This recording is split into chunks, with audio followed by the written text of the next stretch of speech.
shit, the show's starting. Oh, no. Oh, God. I wasn't ready. He's Derek. I know many of you are whores, and you have been on more laps than a napkin.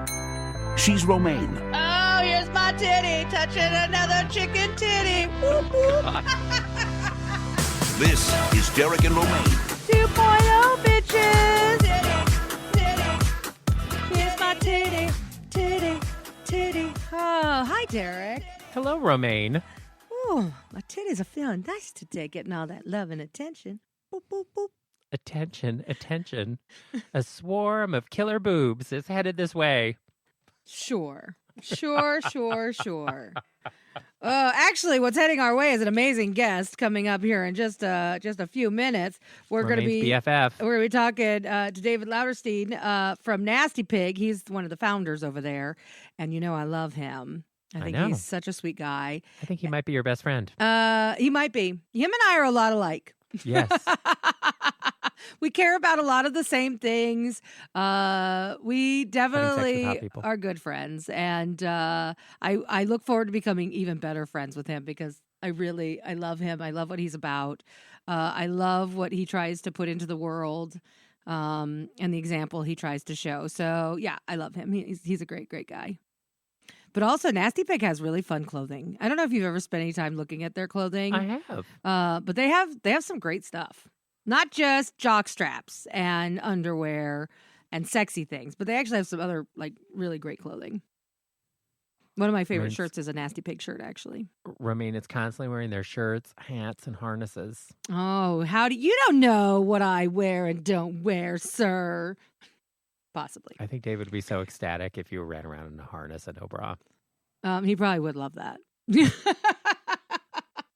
You know, they don't make great harnesses for women. I think this is something that maybe I should talk to him about. Maybe he can help design a really sexy harness for a woman. Because there are some out there, but they're just not, they just don't bring it the way that they need to. And I'm not sure what the right design is for it. I'd have to really think about it. But I wish there were better harnesses for women.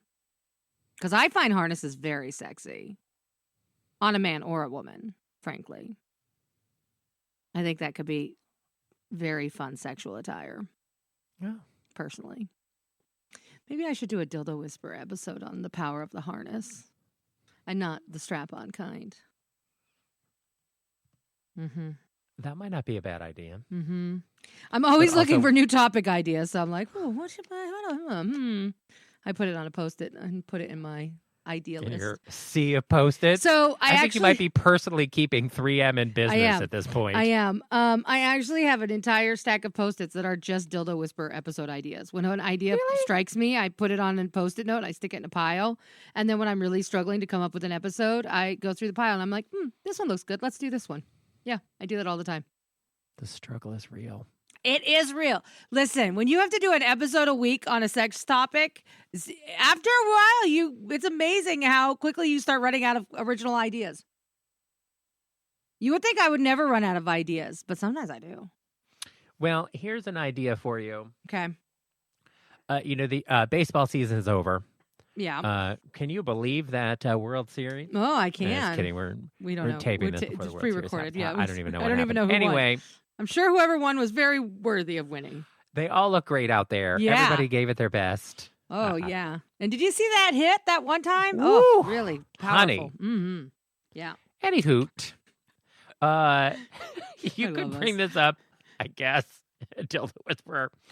So recently, like last month, 2 players in the LA Dodgers, Kiki Hernandez, Kike, I assume that's Kiki Hernandez, and Gavin Lux did something that we don't see a lot of among men in sports. So you know how sometimes when people are excited in sports, they'll do like a hand slap or an ass slap. Yeah, there's a lot of ass slapping or a chest bump in men's sports. Yes. Yeah. And sometimes they'll have like an elaborate hand slap that they'll do. That's fun. Mm-hmm. Well, the 2 of them, after a home run against the San Diego Padres, they did a crotch bump. Oh, where they bumped crotches. oh, that's different. I agree. Okay. Huh. Like just bumped their disco sticks on each other, huh? Yes, Lady Gaga, that's exactly what they did. Interesting. I don't think they would personally call them disco sticks. Maybe thunder sticks? Bring the thunder Sure, from down the under? thunder down under. Mm-hmm. I don't know. I'm just trying to... Okay. Interesting. Now, have they explained why they touched genitals? That seems very gay. I think they were just trying new things. And touching each other's genitals with their genitals seemed like a good idea.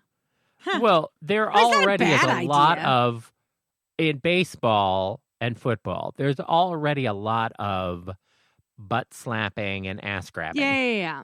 Like a lot. Maybe too much, frankly. Because if mean, that were happening in any kind of other workplace, HR would be immediately on line one. Yes.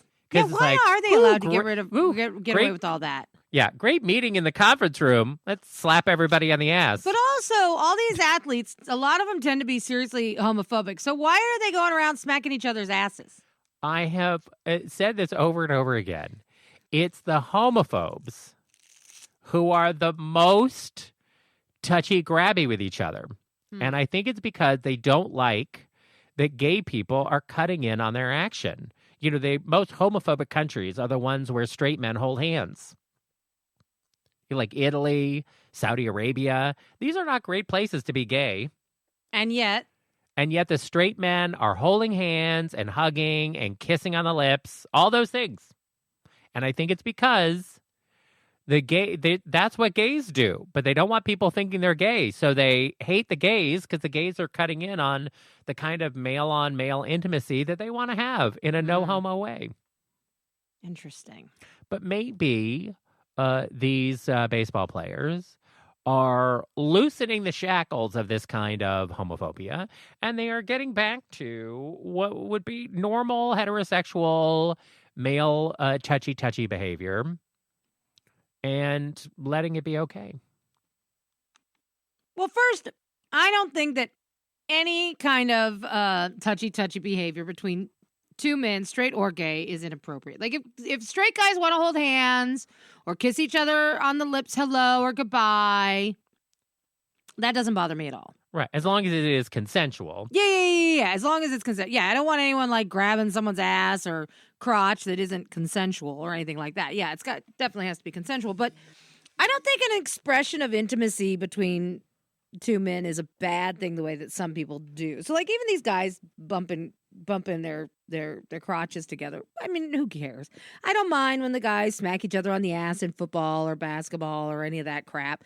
Like it just doesn't bother me. But then again, I'm also used to seeing gay men shake hands hello by reaching down and grabbing a man's crotch. I've seen that more times as a, high kind of greeting. It's like when dogs sniff each other's butts. I mean, gay guys, basically, one hand is up. Like, I watch it gravitate towards a crotch. I've seen it so many times over the years. And that doesn't bother me. It doesn't bother me at all. I mean, again, if it's consensual, who gives a shit? Men should be able to express their admiration or their like for someone in whatever way makes them feel comfortable. Straight or gay, it doesn't matter. But I wonder how those same straight guys would feel if in the exact same scenario, it was a gay guy smacking their ass. I think it depends on the situation and who the gay guy is. They might be fine with it. Patrick Stewart and Ian McKellen are like best friends. Yeah. And have been for, 35 years, something like a really long time. Yeah. And they are like, they do everything together. Mm-hmm. Like they are best friends. And recently they were at like some event and like hanging out and kissed on the lips. Okay. Now they obviously nobody thinks that Patrick Stewart is gay. No. They are obviously just friends, but they're obviously good enough friends that they can kiss on the lips. I mean, I have a friend who's from Argentina, and he kisses everybody on the lips when he says hello. Man, woman, child, practically. Like, it doesn't really matter. That is what they do. And that's the way he grew up. And so to me, it's like, it's totally normal. If he wants to kiss me on the lips, because, I don't go around kissing men on the lips every day, but if he comes up to me and says hello, and I keep trying, and you're always moving your face away. And he usually just like grabs your face and gives you a kiss on the lips. It's like, whatever, who gives a shit? No biggie. That's how he says people hello. Don't necessarily want their face grabbed by somebody and kissing them on the lips. But you could always take their hands off your face and move away. Like, you don't have to kiss somebody. You have the option. Like, or you can say, oh, hi, and move your head to the side or whatever. Like, there have definitely been people who tried to kiss me on the lips that I did not want to kiss on the lips, and I avoided that because I was like, oh, no, I'm not comfortable with you in that way. But, like, if it's a friend, what do I give a shit? I've had gay guys kiss me on the lips, like when, or like Europeans when they kiss you on both sides of the face or whatever. Like, it's fine. Like, it's not a big deal. It's not like they're trying to slip you their tongue or some crazy shit. So I think that the point here is that it really depends on the relationship that you have with that person and how close you feel to that person, your willingness to get kissed on the lips by them. But it can be just like a platonic thing, and sometimes people are just very intimate like that. Yeah. And I think that Ian McKellen and Patrick Stewart are as close as two people can be non-sexually, and that's fine. I think that there is, well, first of all, I think Americans are prudes, which is so ridiculous to me, considering how sexual as a society we are. Why do you hate America? But for whatever reason, it's the simple stuff like this that like totally freaks Americans out. And I'm like, well, what? But meanwhile, Halloween is just passed, and like every lady in the world just showed us her ass and her crotch and half her titties because her costume was so sexy. But they can't handle having a little kiss on the lips from some guy from Europe. She was a slutty nurse. She is a healthcare professional, and I cannot believe how you are shaming her when she is one of America's heroes. I know. I'm a horrible What person. would America be without slutty nurse? I mean, you're not wrong. My favorite thing on this is in social media, it'll be like a male torso in a harness, and it'll say, slutty nurse, slutty construction worker, slutty cowboy. Yes. Like, it's just like, that's a gay guy But in costume. all fairness, that is true. That is kind of a gay man's idea of a costume. Put on a harness. It's every holiday. But here's the thing about that is different from being on the East Coast and being on the West Coast. Yeah. Is that when I lived in Los Angeles, Halloween, everybody was basically in a thong and a hat. Well, yeah, because it's warm outside on the West Coast. Right, because it was warm. Right. But here on the East Coast, it's fucking cold. It can be cold. Although the Halloween that we just had, it was in the 70s during the day. So it was full Slut Force 1 in New York City. Like whores, door to doors. I remember my favorite gay man's Halloween costume because it was just so fucking sexy. It was he was basically just wearing a sarong, like nothing's wrong with that, and just that's it. And it was tight, and it was like very form fitting, and he had nothing else on, and I mean nothing else on. And he was one of these like gay guys who had like he had like beautiful brown skin, such a fucking phenomenal body. I mean, like his body was every muscle, everything. It was everything. And he was such a beautiful man. And I just remember when I walked into the gay bar that night and I saw him and I was like, oh, like it was just, he was stunningly beautiful. Everything about that man was pure perfection on that particular night. And his Halloween costume that year was by far my favorite. Probably one of my favorites I've ever seen because it was the perfect body, he pulled it off perfectly, and he just looked sexy as fuck. Oof, he was so very hot. Hot. Well, some like it hot. Well, I like it hot. Mostly. She likes it hot and trampy. I mean, sometimes, yeah. Sometimes that's a good way to be sometimes, Derek. It absolutely can be. Yeah.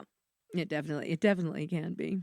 Oh, So, yes. Romaine, do you think your days of slutty Halloween costumes are behind you Absolutely or ahead not. of you? No, and I'm gonna tell you why. I'm getting skinny again. So Right. as I'm losing weight, I feel like I'm looking younger and younger by the moment. And also, when you get your hot bod back, you got to show it off. Man, I've not had a hot bod in quite some time. So hell yeah, I'm going to get slutty again. Watch out, ladies. Oh, madam. You look younger and prettier every day. Thank you. I am getting prettier every day. Every day. Now, did you in the past have a go-to slutty Halloween costume? So the sluttiest Halloween costume I ever wore was when it was, I can tell you the year. The year was 1998. I had this costume made, and it was I had a custom leather costume made, replica of Xena's costume, because Xena was really big at the time. Yeah. And so I went to this local leather guy who made all the shit for the gay guys. And I said, here's what I want. And he's like, okay, I can make that. And I'm like, great. So I would go in like once a week for months, and we would do fittings. And basically he'd make me strip down naked in his shop, and he would do all these custom fittings for me. So this thing fit like a fucking glove. And I was skinny back then, and hot. I still had my big titties, but I was small. I'm very petite. And the thing is, I don't know what you remember about Xena's costume, but the skirt on Xena's costume is a paneled skirt. So it's kind of like what the Romans used to wear, right? So when you move, it reveals whatever is underneath it or not underneath it, as the case was in my case, because I went out and I bought the smallest leather thong I could find. Oh, my. Oh, yes. And so as I moved in this costume, my ass was just pretty much out there for the world to see. And let me tell you something. I got many compliments on that costume. I won a lot of costume contests in that costume. And it was the only costume I've ever worn. Actually, probably one of the few times in my life where I got catcalled by straight men. Like, as if I would be walking down, like at one point I wore it in Penn State where I was going to college. Well, I was dating a girl who was going to college at Penn State. I was planning on going, but then I ended up not doing it. But we were going to a party for Halloween, and I wore that costume, and like straight guys were constantly catcalling me in that costume because it was fucking sexy. I mean, it was super fucking sexy. And I definitely played up the sex appeal on that one. So that's probably the sexiest costume I've ever worn. And a lot of it was because I chose to make it even sexier than it needed to be. I could have worn like, shorts or like regular underwear, but I chose not to. I was like, no. If my ass is going to be out, let it be out. You absolute tramp. And I had my titties all pushed up and like overflowing the cups of the leather costume. Oh yeah, it was good. It was really fucking good. And I had a great ass back then, by the way. A fucking great ass. Sure. No, I really sweetie, did. You're still a great ass. No, my ass is a big fat ass now, but it was good then. Sometimes people like extra cushion for the pushing. My wife loves my fat ass. She's actually a little sad about the idea of me losing weight because she likes my fat ass, and she's going to be very sad when it goes down to being a small ass again. Waving goodbye to all that junk in the trunk. Yeah, sorry, babe. Well, I have to say, I have not specifically worn a lot of explicitly sexy costumes over the years. Oh, come on. That Boy Scout cute outfit was pretty sexy. Yeah, I'd be a little worried about the kind of person that wants to grab the ass of a Boy Scout. You know what I'm saying? I didn't. But yeah. I agree that the sexy part of that outfit is the space between the end of the short and the beginning of the knee-high socks. Oh, yeah. Oh, it's a sexy knee costume. But also, I mean, those little shorts are kind of tight. And if you've got a good rump, Yes. they're going to make your rump look good. Right. So that was fine. And then one year I went as what Mike called someone too old to be at a rave. And Yeah, that's funny. And then, the dressing as cowboy, that wasn't bad. I Yeah. mean, That's a classic good costume for a the man. people who are into that are Happy Jack, end of list. Yeah. And then, but honestly, the Halloween costume that I got the most untoward attention in, Okay. and I'm still mad about it, is Halloween I went in, like, just drag. I have never been so grabbed in my life. That's interesting. Why do you think that is? Well, I mean, I looked gorgeous. But, yeah, I don't know. But even, like, I chatted with a guy at a party and, like, he was flirting with me and everything. And I was like, hey. And then I was like, oh, my God, I am in fucking drag right now. Why am I not wearing a sexier outfit so we could be having sex now? But anyway, I must have looked pretty good in drag. So, and but you've like never done a guy it since? flirted with me at a party, even though I was in drag.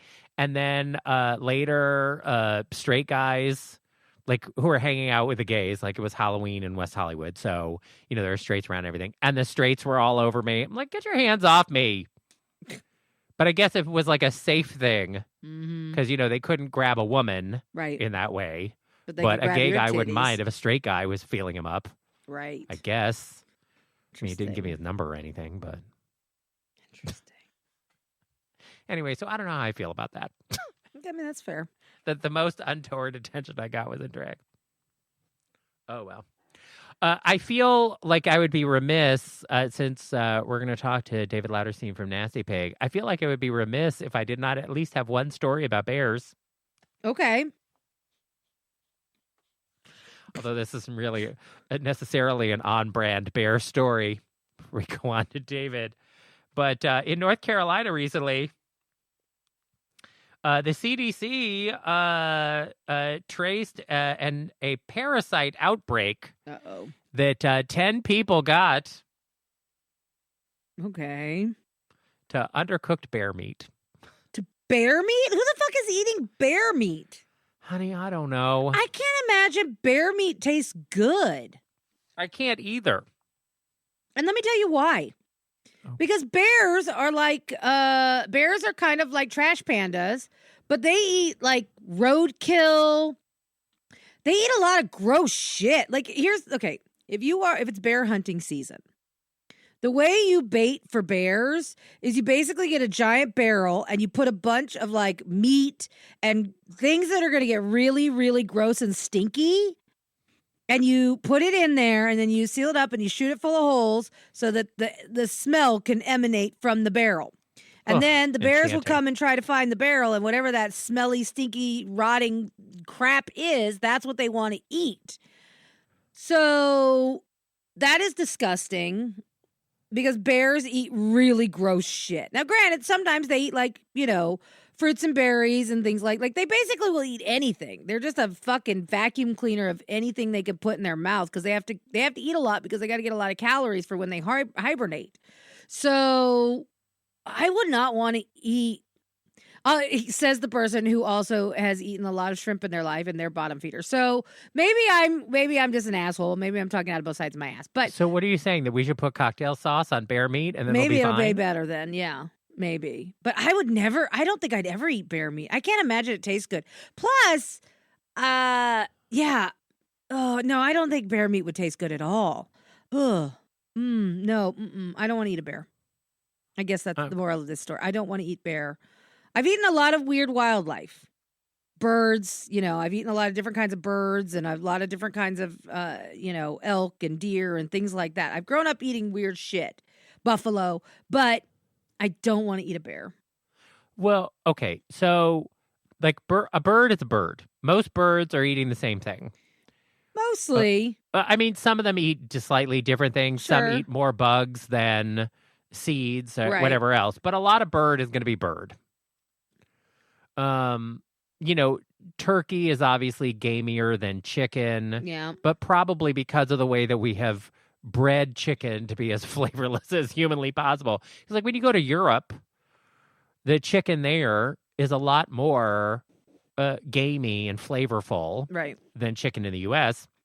Because the chicken is eating, it's eating more like a turkey would, or certainly a wild turkey. But anyway, but bird is bird. And buffalo, bison, they're, eating, they're ranging. So they're not going to be that much different from grass-fed beef. I mean, again, a little more pungent, a little more gamey than a cow. But like I've had like buffalo burgers, and they're not. It is definitely sort of a richer flavor, right? But it's not so different. Sure. That you'd be like, what is this? Like, not like, say, eating liver versus eating a steak is a distinctly different flavor palette. Yes. But I don't know. A bear probably is not tasty. Just because, in general, you don't see a lot of native populations who are like, gotta get me some of that bear. I mean, right. I'm sure there is some bear that is eaten. And in the past, people ate whatever they could get. Yeah. I've been rewatching Little House on the Prairie. Oh, God. And, like, they spent a year basically only eating rabbit. Because that was all they had. That's all they could catch. So it was a lot of rabbit stew for a long time. Poor rabbits. But, when you're out on a prairie, got to eat whatever prairie animals wander by. Listen, so it's in the past, true. People ate whatever available food there was. So I'm sure that there was all sorts of, people were eating bears and whatever else because there wasn't anything else to eat. But as people have had better choices, we have veered away into things that are tastier. Right. But maybe they just were like, hey, let's try some bear. I've never had bear before. And then they didn't cook it properly. If only they had followed Julia Child's bear cookbook. But again, Derek, bears eat gross shit. Bears could have eaten something that could give you a nasty bacteria or some horrible, they eat gross. That's why they all got a parasite from it. Yes, don't eat bears. That's it. That's all. Right. Well, unless you meet him at a party and he really wants you to eat him out. Other than that, stay away from eating bears. Yeah, I think that's good advice. Don't eat bears. Because sometimes when you eat a bear, you get a parasite. Ugh, gross. Well, let's shift over to some better bear talk. Sure. With David Lauterstein from Nasty Pig here on Derek and Romaine. DNR 2.0. Derek here, along with Romaine, and joining us now, David Lauterstein is with us. He is the owner of Nasty Pig and now an author. His new book is Sodomy Gods, and it's available everywhere fine and dirty books are sold. You can check out Nasty Pig on the web at nastypig.com, Nasty Pig on Instagram and Twitter/X, and Nasty Pig NC on INC Inc. Nasty Pig INC on Facebook. I was close enough. You were close, Derek. Thank you, Romaine. I get almost 95% points. Okay, David, welcome to the show. Thank you so much. And if those sirens get too loud, I'll close the other window. You'll let me know. Don't worry about it. New York City is a loud and wild city. We love it. We love it. So, David, it's been a minute since we've chatted with you, and you've been busy. I've been a very busy girl. Yes, you have. Yeah. So let's start with the book, and then we're going to talk about Nasty Pig. But so you've been working. You didn't want to start by congratulating him first on his 30 entering years? the club? No. Which one? Girl, you don't even know. Congratulations! Welcome to the Out 100 Club, along with Derek and Romaine. I'm like, what are you talking about, Derek? Thank you. I appreciate it. It was very interesting to after 30 years, I was like, okay, but it was nice that they nominated us and that we won. So yeah, that's awesome. Yeah, it's very cool. They started the Out 100 the year we started our company. So it's about time. And you guys have not been in the Out 100 before? Maybe we should save that for a different podcast.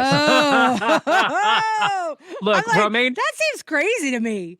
Romaine strong-armed us into the Out 100. Oh, I I am did. 100. I am pretty sure we were numbered 99 and 100 on the Mhm. year we were in there, because Romaine just like basically showed up. Like, hi, we're here, we're in. Yeah, I was There's like, nothing you can do we've about only it. been doing this for over a decade. Why haven't you put us in your Out 100 yet? Are we not strong voices in the LGBT community? Are we not doing exactly what the Out 100 is about? I basically, and I said this to the editor while he was a guest on our show, and he's like, oh, yeah, you're right. Maybe we should put you guys on that list. And I was like, oh, yeah, you should. Yes. Yeah, I hear you. I hear You you know, say no more. I know exactly yeah, what you're saying without saying anything at all. I'm thrilled that we were nominated and thrilled that we won. So Yes, I'm glad to see you guys on nice, that list. nice to be I on the do too. list. And also, I mean, we should acknowledge, because you remember what it was like, what the Out 100 was like when it first launched. And there were You no know, out people on it. well, there were just no. I mean, there were, but like I worked at a gay startup, and I think 5 of our employees were in the Out 100, like early on. Like that's how few sort of high profile out LGBTQ people there were. But Right. now, I mean, it really is an embarrassment of riches for them. So I actually think it's more of an honor for you now, because it is such a crowded field, and every year there's, 30 prominent actors and singers who are coming out. Like it's quite wonderful in its way. But I'm thrilled for you guys. And thank you for that perspective. That actually really just kind of shot through my brain. So I really appreciate that perspective. That's a really cool way to think about it. So thumbs up to you. Thank you. I appreciate Yeah. that. All right. So you now, on top of everything else and That you everyone do. else, you are now an author. Yes. Tell us about your new book, Sodomy Gods. So Sodomy Gods is a memoir. It's an authentic queer love story. And it really tells the story of me meeting my first boyfriend, who's now my husband, Frederick Carney, and about how we fell in love and started Nasty Pig. It takes place in New York between 93 and 96, around that magical time period. And it really, it's really like a time capsule of what it was like back then to be, we were still in the throes of AIDS when HIV/AIDS was killing people, and how even within our own leadership and our own community at that point, our queer identity and our sexuality was being suppressed. Our own leadership was like, we're like everyone else. Don't look at us. We're not different. We're normal. And Fred and I were like, we have to shake this bullshit off. We are normal just the way we are. So it really kind of talks about what it was like to reclaim the crossroads of sexual positivity and queer identity at a time when being sexually positive was very frowned upon within our own community. Well, and this is a tension, I think, in a lot of minority communities of how much do you put your individual identity forward versus how much do you become a part of mainstream society? Like what is the right path? Because we're all seeking rights and acceptance and broader understanding. But this tension is in a variety of minority communities, not just the LGBTQ community. Yes. I really, you know, at the time, when I was coming out, there was this idea of like, we should be tolerated. And then it moved on to acceptance.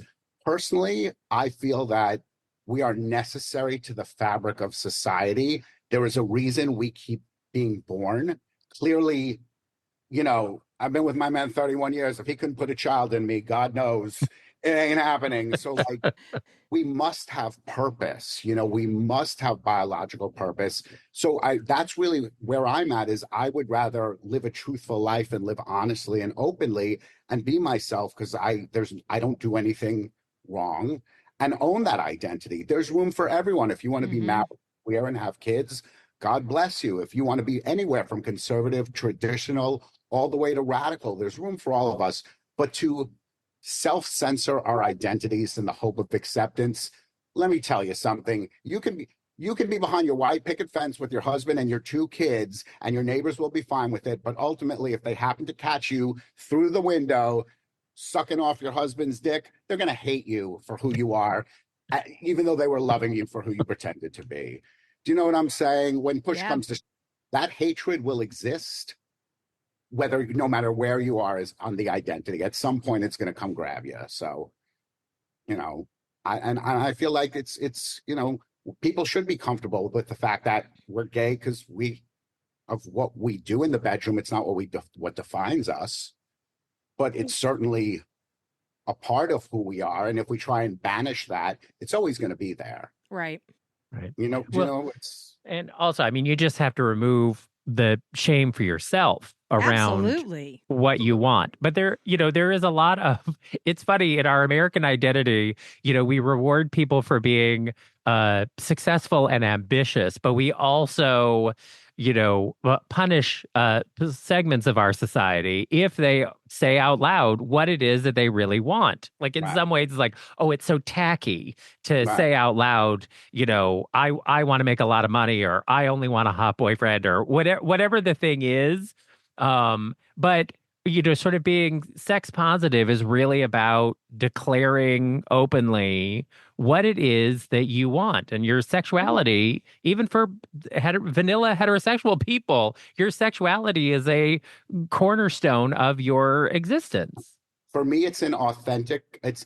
For me, it's I'm living an authentic life. Right. This is who I am. This is what I do. I feel that in many Western countries, our relationship with sex is so flawed to begin with. Things like sexuality, and something like, monogamy, which is great for some people. If you look at, I always say to people, look at marriage in this country, okay?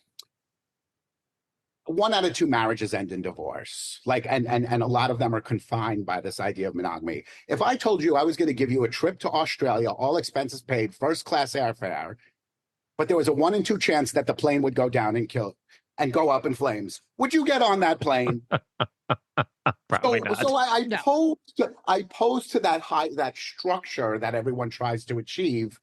Why are we trying to idolize something that fails 50% of the time? Why can't we all express different versions of that and learn from each other? Sure. You find a better formula. And that's part of what I hope to, Fred and I, while we are not conservative, we're a very traditional couple. He took my virginity. I've been with the same guy my whole life. We pay our taxes. We started a business. We employ lots of people. We generate, we generate wealth for the economy. It's like, if you're some conservative right-wing person, I kind of want you to step to me and let's go toe-to-toe on traditional values. I feel that same way. I mean, my marriage has lasted longer than a lot of my heterosexual friends, or siblings for that matter. Yeah. I'm like, sorry, my marriage is pretty damn successful. I mean, I may want to kill her 90% of the time, but we're still managing. Yeah, and that's a relationship. Yes, that's a relationship. So exactly. It was interesting when this book was offered to me. There was this idea of founder stories, and they're so well read these days. Mm-hmm. But I really wanted to tell a love story. The nasty pig part is in there, but it's really a story about Fred and my love for each other, the love we have for our community, and our shared love of fashion. That's really what the book is about. But honestly, that's what you're about, because I've known you now for a little while, and everything I have learned about you, whether it be the Nasty Pig brand or it be the community service that you do, everything is about that story. Everything is about love. It's, I saw it the first time I went to the Nasty Pig offices. It was like, this is much deeper than I even expected it to be. How deep did they go with you? Well, no, but you can see, there is a real family that is there, that is working on this brand behind the scenes. David's husband is there. He's working on stuff. There's just such a unity that happens in that office. And I saw it within seconds of walking in the door. It was pretty remarkable. I didn't realize how much you guys do at your office. Everything from literally designing the fashion to creating things and testing things and doing the photography and all this kind of stuff happens right there in the office. And it's wild. It's a really cool space and a really cool environment, honestly. Yeah, but it's all about love. It's all about that centered. Absolutely. We're a proper fashion house. I think most people think a brand like us, I just sit in a sling all day and pull the garments from my butthole, but we work really hard, and the energy that you feel in the office is really, we're a mission-based company. If you come work to me, look, as an employer, I have two jobs. One, make my customers feel sexy and empowered. But as an employer, my job is to make my staff feel safe and supported and happy. And when they show up to work for me, that's what I lead with. I'm never going to be as important to you as your family or your health. I know where I am in the pecking order. And so let me start there. And the reason why you feel that energy, it's because the people who come to us vibe with the idea that I'm getting this opportunity to work in this environment. And I vibe with people who are, who are showing up and choosing to put their energy into what I make. Mm-hmm. I'm very, I have a very different, I have a very unique take on how employers should view employees. I think a lot of people get it wrong. Yeah. So, and I love when people feel, if you make people feel important and understand and let them know you're there for them, of course they're going to show up and they're going to work hard because they know they're, it's not just lip service, Absolutely. Absolutely. So it's 30 years of Nasty Pig. Yes, correct. First of all, when you first started this, did you ever envision a point where you'd get to 30 years of this brand? I'm asked that a number of times. I always knew I had a lot of blind confidence. I knew I was going to be a success. Did I know what it would look like? No. I knew it was going to be music and fashion and writing, all three of which have come through. Right. But I'm a poetry major, so I could symbolically see it. But in terms of like a map to get here, and this is where I'd be, no. I was running, my best friend Jeff is like, honey, he's like, when you see something you want, you run towards it, you elbow your way in, and then you look around and you're like, okay, what the fuck do I do now? So that's sort of how I've been going every step of the way. And here I am now. So, but it's pretty great. It's pretty humbling, the number of people who believe in what we do. How many, and this is my favorite question that I'm going to ask you of the day. I can tell you that right now. Because I've been to the offices, I've been to the room where you have lots of sample clothing hanging up. So here's my question. How many jock straps have you designed in 30 years? I would say hundreds of different styles. Yeah. Well, I couldn't, I could open probably and try and figure out the exact number. It's definitely jocks and stuff, hundreds of different styles, which is very difficult because you don't have much real estate to design it. That was my next question, because it's a small design, like jock straps are pretty standard, and you'll constantly have to be reinventing the jock strap in making it sexy and cool and hip to what's happening in the times. That's got to be super challenging. It's the hardest little area to design because you don't have that much room to do it. Right. We try and innovate. We always are working on fabrications and different styles and coming up with things. But then we try and think of, well, okay, what's something that somebody would wear for a special occasion? What could be in your day to day? What's a new fabric? We make our own fabrics. We make the elastics. So we always try and say, what's a twist to it without making it look gimmicky. Do you know what I'm saying? Because at a certain point, we're about clothing, not costumes. Like, we want it to be clothing. So you can't just be like, oh, well, let's cut the ass out and do this and put straps over your shoulder. Like, at a certain point, it starts to no longer look like clothing. So we also stay. It's like, how do we also stay in that space so that it doesn't look, I love the idea of a dress up jockstrap. Like, I never thought about it. Like, what do you wear? What kind of jockstrap do you wear under your dress clothes? To the Out 100. Yeah, that's our number one selling black, simple athletic jock, which is our best seller of all time. I call it, I'm like, it's your little black dress. Yeah. Underneath anything you wear. It's like your little go-to for any occasion. Well, and I know, because I've spent some time talking to you, but I know that there is a particularly famous person who has worn the nasty pig jockstrap under their high fashion on red carpets over the years. Would you like to tell everyone who does that? That is my dear friend Billy Porter, I believe is who you're talking about. That's exactly who I'm talking about. Billy has been a friend and a supporter for a number of years. Sounds like you've been a supporter of Billy as well. Literally and figuratively. That's well put. He's such an authentic person, and as we got to know him, and we would we would get to know each other, and we'd give him things. I don't care whether or not he tags us. We're artists, we give each other gifts. But when he revealed to us that he was always wearing our stuff under his like red carpet looks, like that's real fun, because that's part of what our brand is we here in New York and stuff, we live very privileged lives as queer people. Our queer siblings in smaller towns, not even some big cities. So they don't get to feel that. So by putting that jockstrap on under their work clothes, for me, it's like that little identifier. It's like, I know who I am. And the fact that Billy kind of did it in his own way. Yeah. Yeah. That queen gave me goosebumps. So with the book, since it was such a very specific time period in New York City, Romaine and I were not living here at the time, but I did come and visit a couple of times in the mid 90s. And I remember it very well. New York City is very different now. So when you were writing the book, though, what was it like for you to revisit that time period and think about what New York was then? It was a really glorious adventure to go back in time. I took out any old photos that we had. I began like storyboarding all the different, I remember so much of that time in particular because it was such a magical time for me.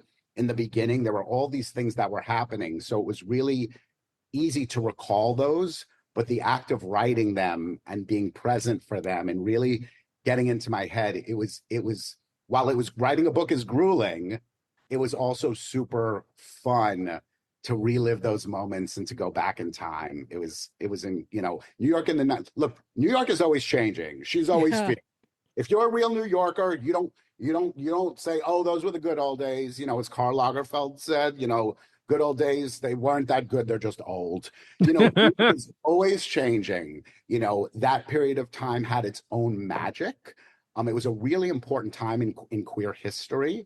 So I think being able to create this time capsule also at this particular time when our rights are I think all of us in the room thought we were headed in a trajectory going in one direction, and now our rights are being taken away. And I think it's very important for younger generations of queer people to understand that this is only 30 years ago when we had no representation on TV and we couldn't get married, and people like Boy George wasn't openly gay. George Michael, like the institutionalized homophobia was real. And so kind of what I want to do is offer this as a time period so that people can understand that with that things back then were very different. Yeah. Very different. I mean, I think the biggest thing that people miss about that time period was the ability to find a really cheap apartment. I mean, I think that's honestly, it's almost always real estate related. It's what people miss. Yes. Like, oh, remember when there were gigantic nightclubs because there were whole warehouse districts that nobody cared about? Right. It always comes back to real estate. That's what people really miss. It was so cheap. So our very first store, which was like 7 feet by 8 feet, it was this little tiny closet, but it was $500 a month to have storefront in New York. It's like it was, that inexpensive living did allow for a lot of creativity and a lot of artists living here. It was super magical. It really was. It really was. So, and because the out queer community was so small, we all used to kind of party under one roof, like saying, like there's so many of us and there's so many subsections, but there was something cool about coming together at like Sound Factory, and you got to be with so many different types of queer people and dance together. It was really a wonderful experience. So absolutely. All right. So I have to ask you about the new fall collection because I've already been shopping it. Yeah, Romaine's looking for new jock straps right now. No, I'm not looking for new jock straps. I'm not JoJo Suia. But I'm in love with the fall collection because the theme is purple. That's the most top, yes. Yeah, and let me tell you something. When I saw the purple snout cap, I was like, and sold. And I went, and within seconds, I was like, buy. I'm wearing it now because I'm excited. Purple's my favorite color. But I also have to say, the purple union suit is super cute. It was an interesting color. We did a little bit of purple once before, and we were like, okay, we have to choose the perfect shade of purple because it can go really like grape. Mm-hmm. So we worked really hard to get that color right. But it looks really, I was surprised. I was like, I love it. when my design team and my husband pitched it, I was like, purple, that's a lot of purple to wear all over your body, but it's actually really cute. It's so cute. It is so cute. I'm so into the purple. I'm just going to say it. So if you love the color purple as much as I do, you need to go shop right now because it's worth it and it's awesome. I do love your concern about being too like a bunch of grapes in the Fruit of the Loom commercial about it. When we design, we just start designing a collection over about a year and 8 months before it was released. And the very first thing we choose is colors. Right. What are our 12 colors? And you spend a few days just picking colors, from a tone book, because that right shade of purple, it's, purple. It's everything. It's everything. And then we got to make sure each, the hat you're wearing, the union suit, the shorts, each one of those garments is made in a different factory, some in different parts of the world. So when they arrive here, they all got to match. Mm-hmm. How to work. Color is really important. Now, how much do you... Go ahead, Derek. I was going to say, how much do you feel like Miranda Priestley doing the Cerulean monologue when you're going over color swatches? We laugh about it because we will literally spend that much time picking a blue, like you spend so much time, and then when you finally get the color, the Pantone name will sometimes be like cornflower periwinkle sundown, and we have to be like, okay, let's translate that a bit for our customers. Right. So some of those colors are real. The names are nuts. A bunch of queens sit around and pick those colors each year. They're like, let's have fun with this. How can we fuck with people? I'm convinced. All right. So another thing I have to ask you about, because I was recently on the Facebook and Adam Sank made a comment. Adam Sank, comedian. Shut up. He made a comment saying that everywhere he went out at the gay bars, that all the gay guys were wearing basically denim overalls with nothing underneath it. And I have to ask you, having looked at your most recent collection, is this your fault, David? Is this Nasty Pig's fault? Because I saw your collection. I saw those denim overalls. Is this your doing?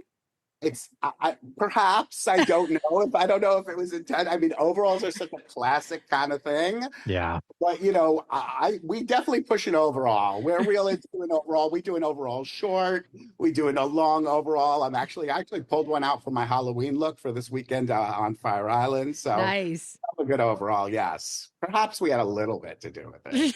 I will admit, at one point in my 20s, on a trip to the outlet mall on the way to Palm Springs, perhaps picked up a short overall at the Oshkosh Bagosh outlet mall. Yes. I've got a pair of short overalls on my couch right behind me that I wore. I was planning on wearing. I had an interview last night, and I threw it on. I love a good overall. It's like me too. Parts like little kid in the mud, and like adult sort of like, take a look at me. Yeah. It's so fun. Yes. I love it. It makes me happy. I just like seeing the Nasty Pig influence. And I got to be honest. So I've been wearing your snout caps for a while now because I love the Nasty Pig hats because I wear a hat every single day. And so my favorite thing about wearing a Nasty Pig hat is that people who know. And you'll get a little like a wink and a nod and a like, oh, I see you. And it is the greatest club to be in because it's kind of a secret club for people who know. And the gay guys who see a little lesbian in a Nasty Pig hat, it's like I gain instant respect. It's the greatest. We call that a private nod in a public world. Yeah. It's the idea behind the logo. It stems from like flagging, like Leathermen used to wear hanky codes, and like our brand evolved. We wanted to make an identifier for cruising and for like those moments where you see someone. But what has been incredible was we've been hearing from our customers in much smaller towns. Instead of it making them feel sexy or this or that, if somebody acknowledges them, it makes them feel safe. Yeah, because they are so alone. And we began hearing these stories of people say, it lets me know that someone sees me when I'm at the checkout in Home Depot. Like I literally got goosebumps. Mm-hmm. Like that's a really beautiful thing, to create something that lets people not only feel gorgeous about themselves, but feel okay. So yeah, it's but I absolutely know what you're talking about. Yeah. It's everywhere. Anytime you wear it, you'll see if you're on a plane and the steward comes someone comes by and they'll be like, "Oh, hi. Hi. Oh, I love your hat. Where'd Love you your get hat, that? girl." Yep. So in particular, the hat I wear from you guys the most is the rainbow pride nasty pig snout cap. And I get so many comments on that hat. It's probably the most popular hat I wear, and I wear a lot of different hats, and I'm always amazed. Not in our business. Whatever. I wear lots of DNR hats too, but I'm always amazed at how many comments I get on that hat in particular. And some of it is totally just a gay thing. Some of it is a wink and a nod. Oh, you're my kind of kinky person kind of thing. It really does go across the gamut.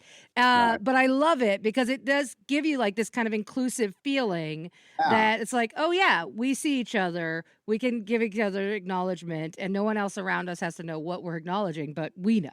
Exactly. We get to you're quietly going about your business while the rest of the world is going about theirs, and our business is just a little more fun. Yeah. Oh, yeah. And I agree. I think when you wear a nasty pig hat and someone recognizes you, they do recognize someone fun, because you kind of have to be a fun person, I think, to really, truly enjoy the brand. I once got a photo. This was a number of years ago of a picture. It was a headless picture, and it was like someone like taking it from here in a button-down shirt with their pants open with a jock. It came from this person was like, I made this email address just for this. I'm currently in the Pentagon. Oh. And then that was all it said. Now I'm gonna just assume it's true. But it's really, when we were a year ago, January, I believe it was a year ago, January, we were taken on a tour of the White House and got given an award. And the number of people as we walked the halls who we were introduced to, there's like the queer identity club within the White House. And so many of them were like, I'm wearing Nasty Pig right now. Like a lot of it's insane. That's awesome. Really cool. Yeah. It's very cool. So.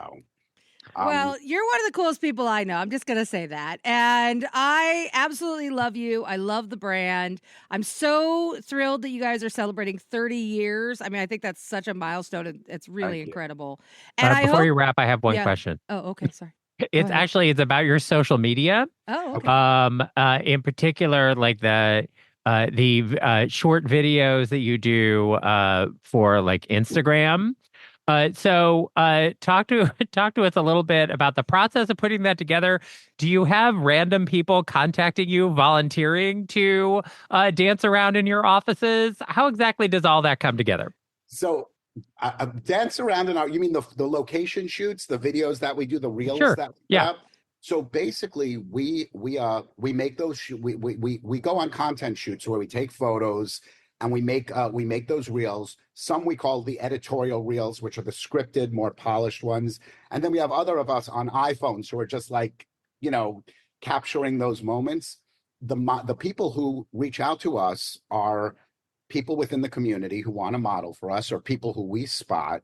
No matter how pretty they are, we always check to make sure they're not assholes. There is nothing sexy about being an asshole. That's right. But it used to be, modeling for Nasty Pig used to be, it was impossible to find anyone. But lately, people are coming out of the woodworks, So and you guys get some sexy models, and of all body types. No matter what body type they are, they're always pretty sexy, and they all have like a sexual confidence. I think part of it is the fashion. Yeah, it's the fashion. It's when we're on those shoots, when we hire people, we give them a form. They're not going to do anything that they don't want to do. We don't put them in clothing they don't want to wear.